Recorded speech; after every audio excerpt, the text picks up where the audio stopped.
melanjutkan film Undisputed pertama, di mana kisah akan kembali berfokus pada George Chambers atau Iceman sang juara, di mana gelar juaranya sudah direbut dan hampir mengalami kebangkrutan, sehingga beliau terpaksa harus menjadi bintang iklan di salah satu merek minuman di Rusia. In fact, right now, all you are is broke. You just do your job, we smile, go out to dinner with these corporate cocksuckers.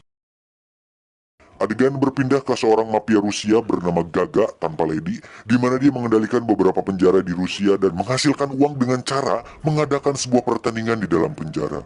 Dan dari semua penjara dan pertandingan yang diadakan, ada satu penjara dengan satu jagoan yang tak terkalahkan.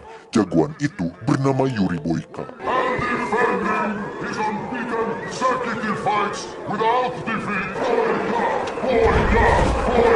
Boyka sendiri menguasai berbagai jenis bela diri dan mengklaim bahwa dirinya adalah petarung paling kompleks di dunia.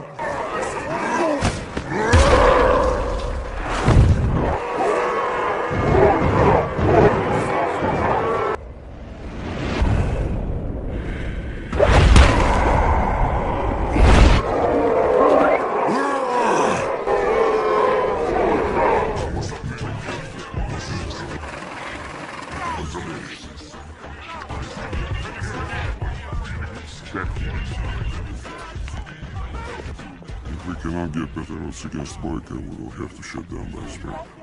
Di sisi lain, Iceman baru saja tiba di hotel Rusia dan di situ juga ada manajernya bernama Phil. Ini orangnya. Hingga saat dia masuk ke kamar, tiba-tiba ada orang yang menyerangnya. Kemudian muncul lagi orang dari belakang yang langsung memukulnya sampai membuat Iceman pingsan. Saat sadar, polisi sudah berada di tempat tersebut dan menemukan narkoba di sana, hingga bisa disimpulkan bahwa orang-orang semalam sengaja memfitnah Iceman agar bersalah dan masuk ke penjara. What the hell's going on here? They set me up. Dan Anda tahu ke penjara mana Iceman dijebloskan? Ya, pasti Anda sudah bisa menebaknya.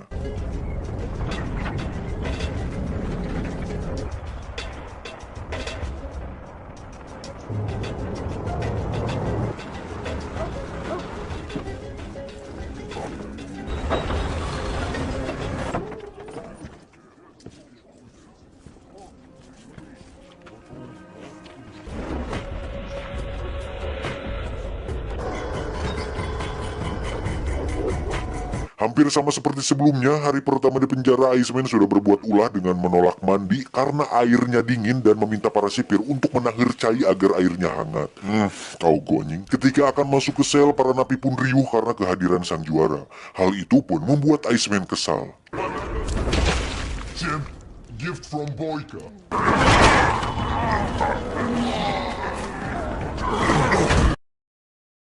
Iceman sendiri ditempatkan ke satu sel dengan seorang pecandu yang nantinya akan berteman baik dengannya. Turn around, get the fuck out of my face. Got it. Esoknya saat jam sarapan, Iceman pun menjadi bahan perhatian semua napi, dan itu wajar saja karena Iceman adalah seorang bintang tinju terkenal. Saat makan, tak lama datanglah Boyka bersama gengnya, di mana salah satu anak buahnya menyuruh Iceman untuk berdiri dan memberi hormat kepada Boyka.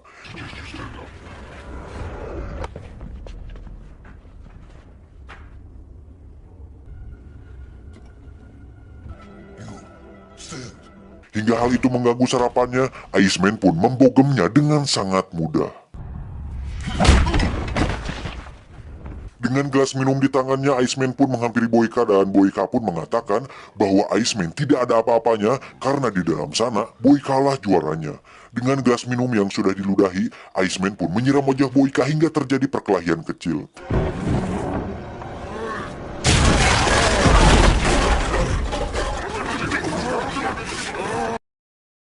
Boyka sendiri sebenarnya mendapat perlakuan khusus di sana karena merupakan petarung kesayangan dari sang ketua mafia yaitu Gaga yang sudah saya sebutkan tadi. Di situ terlihat bahwa para sipir meminta Boyka untuk sabar dan akan mendapatkan kesempatan untuk menghajarnya saat di dalam ring.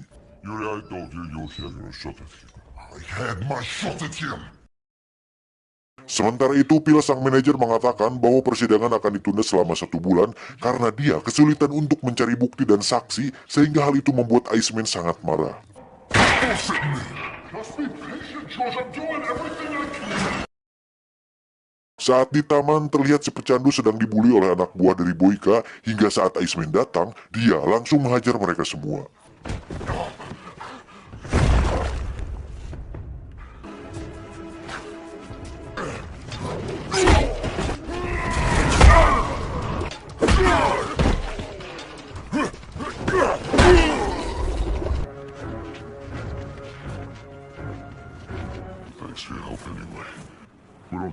personally, Junkie. I just don't like seeing people getting bullied. Suatu hari diadakan pertandingan di penjara tersebut di mana Boyka akan bertanding dengan petarung dari penjara lain, dan kita bisa melihat bahwa pertandingan tersebut menjadi bahan taruhan dan tontonan bagi para orang kaya dan mafia yang berada di luar sana.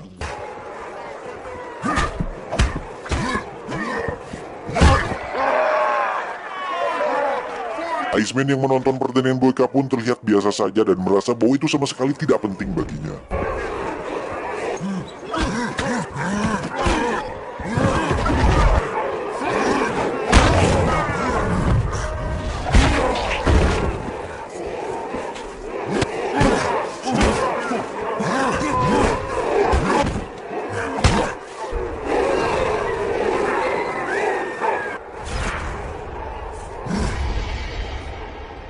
Hingga saat Kalapas menemuinya, beliau meminta agar Iceman mau bertarung dengan Boyka. Sementara itu si pecandu pun didatangi oleh anak buah dari Boyka yang memaksanya untuk memujuk Iceman agar mau bertarung dengan Boyka. Dengan imbalan sebuah plastik berisi mecin sasa yang dipakainya untuk bernarkoboi ria. Setelah mendatangi si pecandu, mereka pun pergi menemui Iceman untuk berniat menghajarnya, tetapi justru merekalah yang harus dihajar olehnya.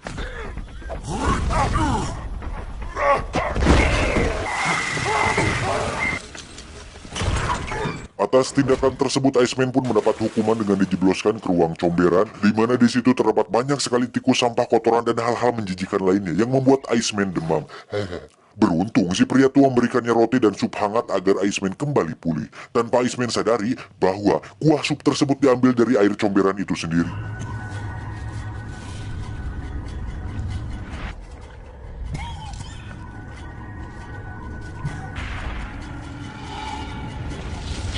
Setelah beberapa hari berada di sana, tak lama Iceman dikeluarkan karena ada seseorang yang ingin menemuinya. Dan orang tersebut adalah Gaga, sang mafia Rusia yang ternyata menjebloskannya ke penjara tersebut. Dan yang mengejutkan adalah Pil alias sang manajer sendiri terlibat dalam rencana tersebut, di mana dia bekerja sama dengan Gaga agar Iceman masuk ke penjara dan bertarung dengan Boyka. Tujuannya tentu saja cuan. Setelah ditawari kebebasan saat menang melawan Boyka, Iceman pun menerima kesepakatan itu. Tak menunggu waktu lama, mereka pun berlatih dengan cara dan metode masing-masing, di mana Boyka berlatih menggunakan seluruh anggota tubuhnya yang seperti kita tahu dia sudah mempelajari semua jenis bela diri dan menguasai berbagai jurus atau gerakan yang sulit. Iceman sendiri tentu saja melatih pukulannya berulang kali karena memang basicnya seorang petinju dan hanya fokus memukul dengan kedua tangannya. Dan setelah melihat teknik dari kedua orang ini, menurut Anda, mana yang akan menang? Atau mana yang kira-kira akan berpeluang lebih besar untuk menang? Boyka atau Iceman?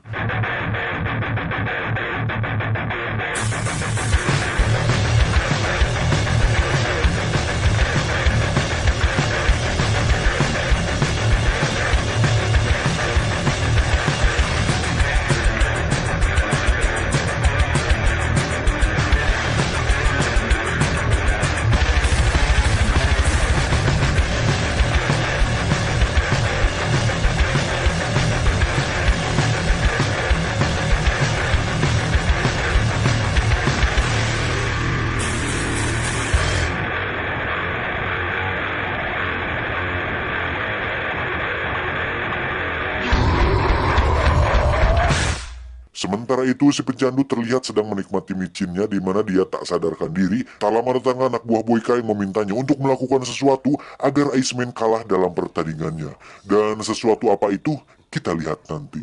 Sabar coy. Saat pertandingan semua orang pun bertaruh dan sudah berada di posisinya masing-masing. Remember, no biting, no eye gouging, no hair pulling.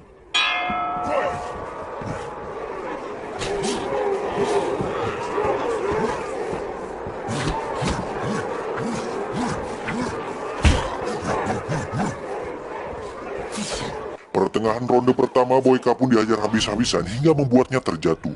Namun karena Boyka adalah seorang petarung sejati sekaligus nasabah Bank BJB, dia pun bangkit dan segera membalikan keadaan, di mana dia menggunakan kaki untuk menyerang yang mana hal itu merupakan hal baru bagi sang Iceman.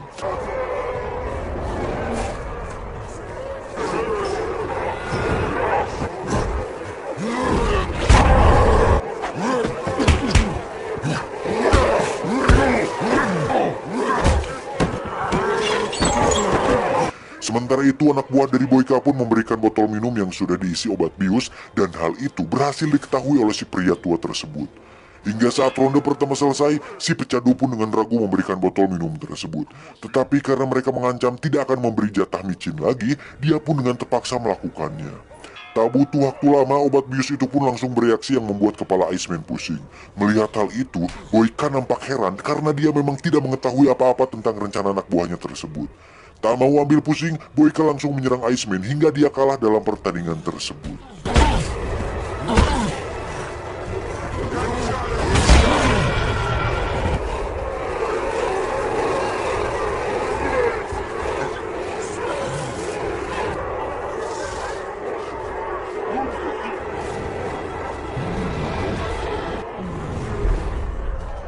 Saat sadar, Iceman langsung menemui si pecandu yang ternyata sudah tewas gantung diri dan meminta maaf atas apa yang telah dilakukannya.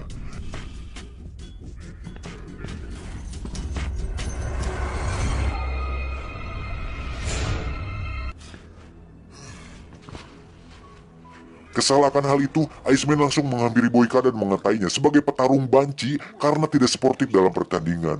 Boyka yang memang tidak mengetahui apa-apa tentang hal tersebut hanya bisa berkata, "Maksud lu apaan, Nyet?" Hingga saat ada kalapas datang, Iceman langsung protes kepadanya, namun karena tidak ditanggapi dengan serius, Iceman pun membogemnya hingga tersungkur.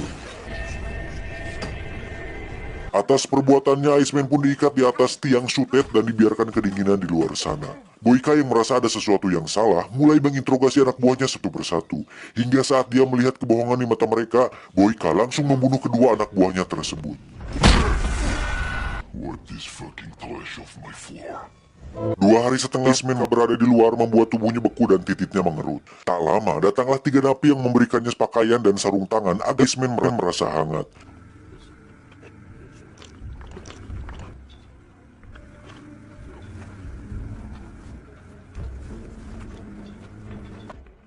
Hingga saat para sipir menginterogasi mereka, semua napi pun maju dan mengaku bahwa mereka semualah pelakunya.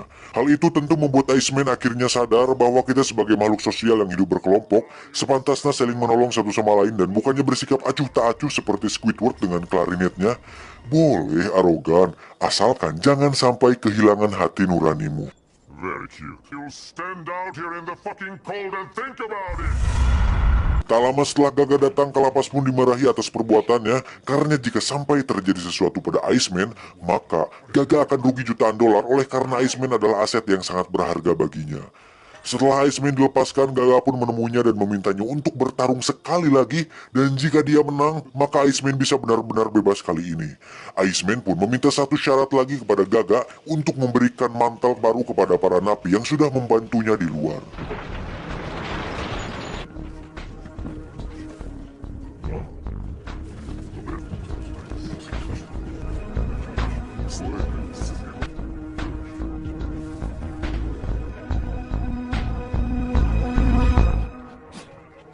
Tak ingin membuang waktu, Boyka dan Iceman pun kembali berlatih untuk pertandingan kedua mereka. Namun yang berbeda kali ini adalah Iceman dilatih oleh si pria tua yang ternyata dulunya merupakan petarung yang kehilangan kedua kakinya akibat ditembak oleh para sipir. Namun dengan pengalaman yang dimilikinya, si pria tua pun mengajari Iceman bertarung gaya bebas untuk mengunci kaki hingga membuat lawan kehilangan kakinya.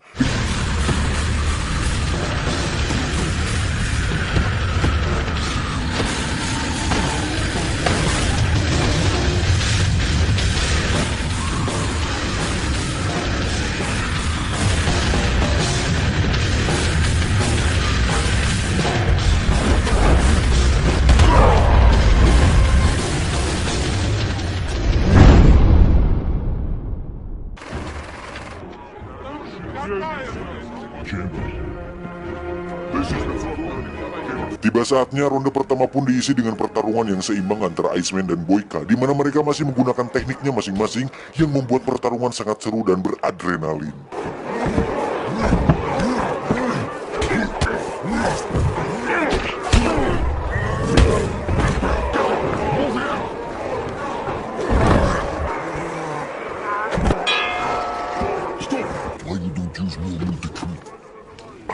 Di ronde kedua, tempo pertarungan sedikit berubah di mana mereka saling mengunci satu sama lain, tapi tak cukup untuk melumpuhkan satu di antaranya.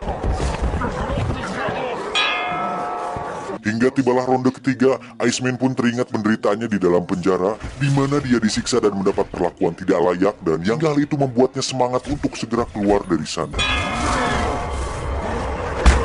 Dengan pengalamannya sebagai tokoh utama di film Spawn, Iceman pun merubah teknik bertarungnya hingga mampu membuat Boyka kewalahan. Sampai di suatu titik, akhirnya Iceman dapat mengunci kaki Boyka dan mematahkannya hingga membuat Iceman menjadi juaranya.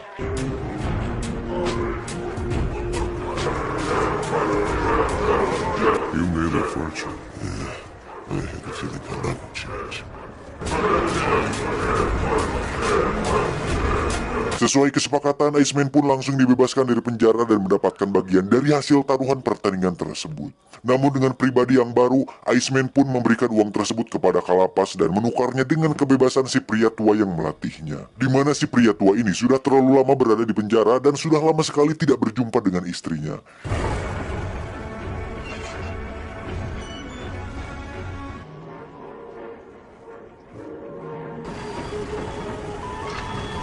Hingga saat mereka bertemu, akhirnya si pria tua tersebut bisa bahagia kembali dengan sang istri yang dicintainya.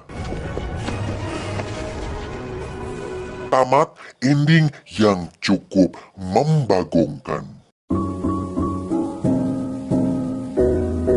Dan setelah ini masih ada film Undisputed 3 sama 4 khusus membahas tentang Yuri Boyka. Dan apabila kalian tertarik dengan konten ini biar kayak youtuber-youtuber lain, saya minta kalian untuk subscribe ya. Tolong subscribe dan like dan share supaya AdSense saya lancar dan bisa mengganti biaya kopi dan rokok selama saya mengedit video ini. Terima kasih.